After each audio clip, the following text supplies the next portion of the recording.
Okay, welcome to day 6, and not a lot to talk about other than a couple little points I want to point out to you, but let's just kind of do a quick review. We start in Genesis 19, and it talks about the two angels coming and pulling Lot and his family out of Sodom and Gomorrah. But what I want to point out from that is in verse 24, it reads, "Then the Lord rained down fire and burning sulfur from the sky on Sodom and Gomorrah," which everybody pretty much knows that story. But what it comes down to is the very next verse in 25. "He utterly destroyed them, along with the other cities and villages of the plain." So back in those days, the villages and cities weren't that big. But when he destroys Sodom and Gomorrah, he destroys all the other cities around with them. Makes us believe that it's in that valley in the broad plain above the Dead Sea.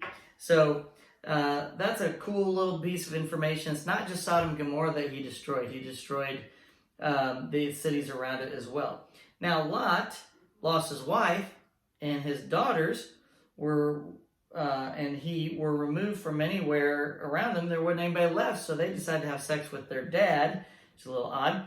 But then what's key about that is the cities and the areas that come from their descendants. So Lot's children make up the Moabites, and in the Moabites, that's where the land of Midian is, where Moses goes to and seeks refuge when he leaves Egypt.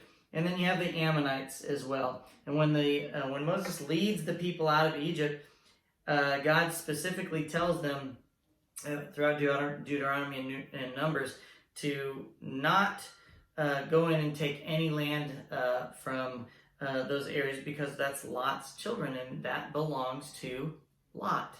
Okay?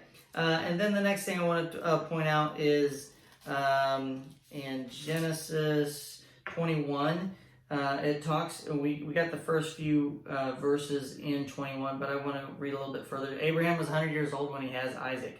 And then another verse describing who the blessing is through in verse 12. "But God told Abraham, 'Do not be upset over the boy and your servant. Do whatever Sarah tells you. For Isaac is the son through whom your descendants will be counted.'" Not Ishmael, Isaac. And that's why there is such a problem in the Middle East. So, hope you enjoyed day 6. See you tomorrow.